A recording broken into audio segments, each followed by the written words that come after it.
Hello guys, आप सबका मेरे यूट्यूब चैनल बीएड एजुकेशन में हार्दिक अभिनंदन है। आप सबको मेरा प्यार भरा नमस्कार। आज का हमारा टॉपिक है बाल्यावस्था के दौरान विभिन्न मानसिक या बौद्धिक पक्षों का विकास, development of various aspect of mental और इंटेलेक्चुअल डेवलपमेंट ड्यूरिंग चाइल्डहुड।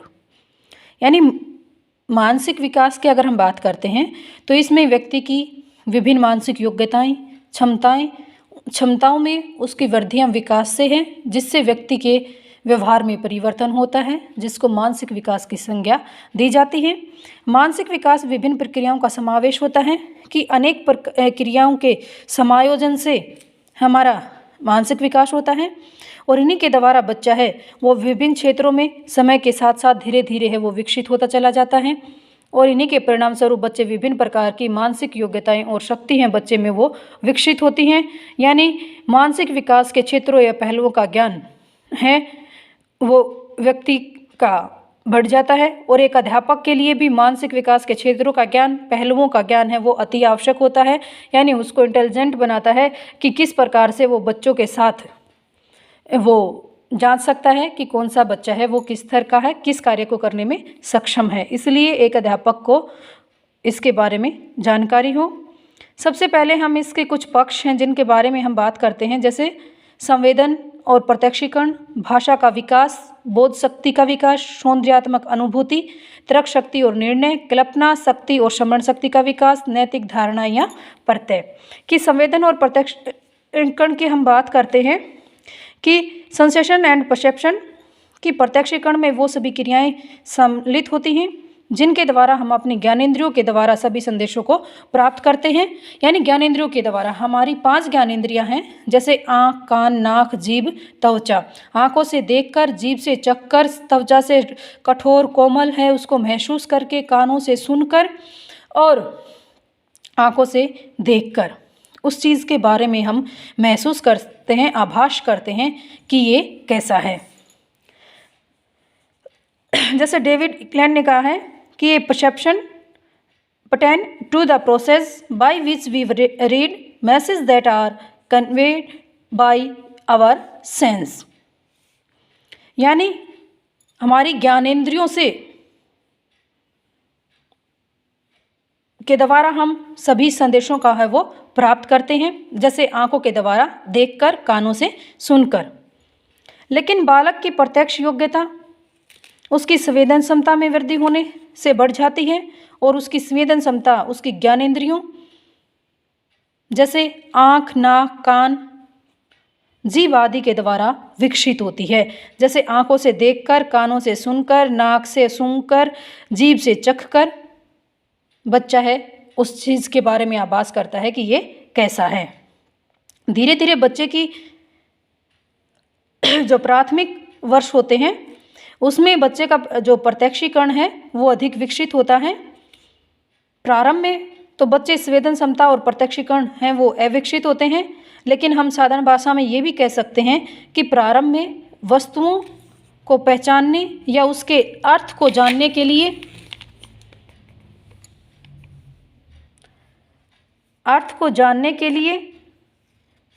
ही प्रत्यक्षीकरण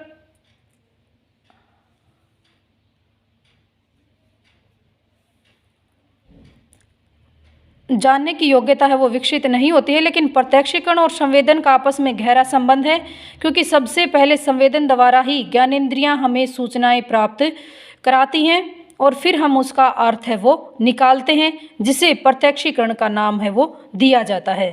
प्रत्यक्षीकरण के अंतर्गत जैसे दृश्य, सर्वे, स्वाद, सूंघना और स्पर्श, यानी किसी चीज़ को देखकर, सुनकर, उसके स्वाद को, टेस्ट को चखकर, स्मेल को सूंघकर और टच को स्पर्श करके यानी उस चीज़ का हम आभास कर सकते हैं।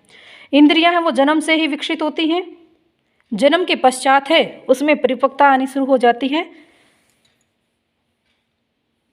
गिब्सन ने कहा है कि इंद्रियां बच्चे का संवेदी तंत्र बनाती हैं, क्योंकि ये इंद्रियां दूसरी संवेदी प्रक्रियाओं के साथ अंतर क्रिया है वो करती हैं, जैसे सूंघना, स्वाद।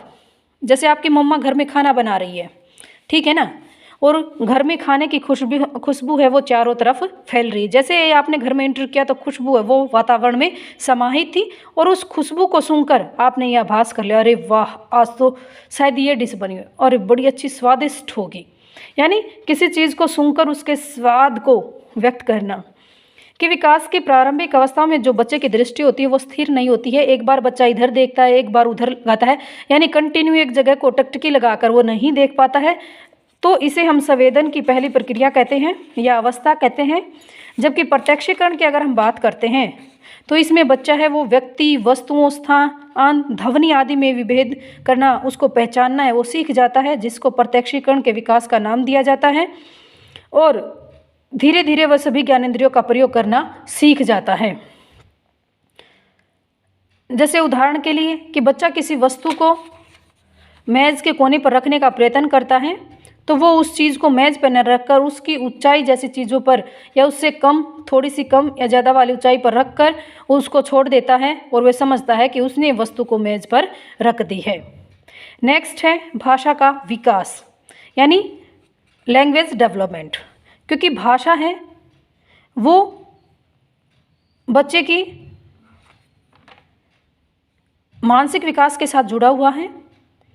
क्योंकि इस आयु में बच्चा भाषा का विकास अधिकतर क्यों और कैसे पर आश्रित होता है, क्योंकि बच्चे में वयस्कों की भाषा का अनुकरण होता है।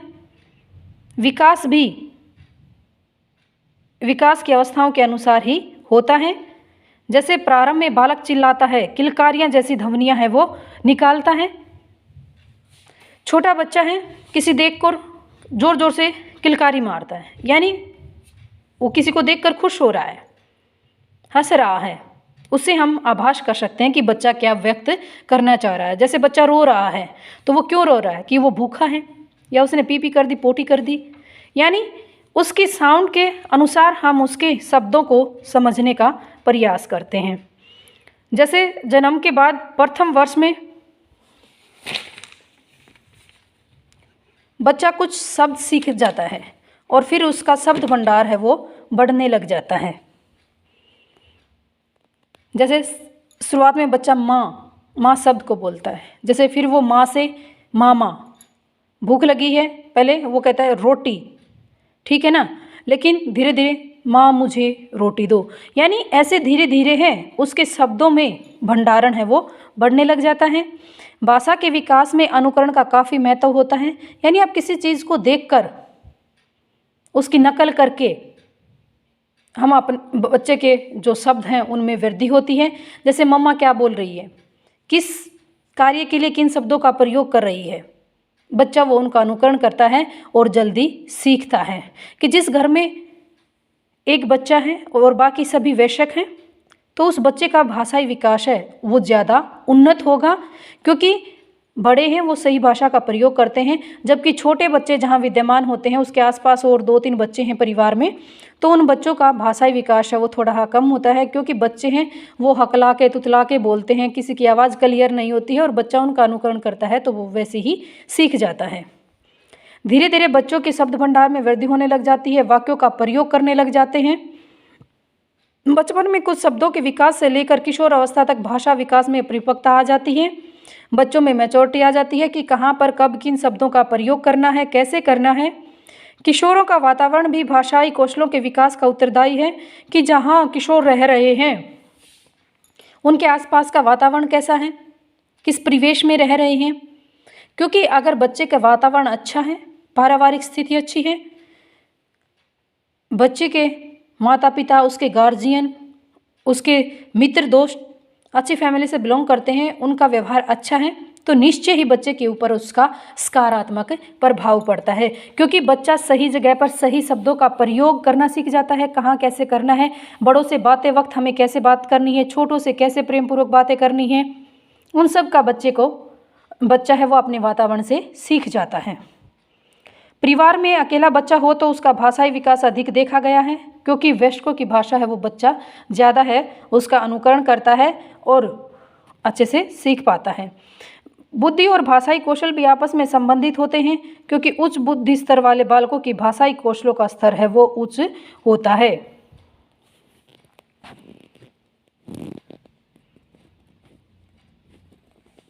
Thank you guys.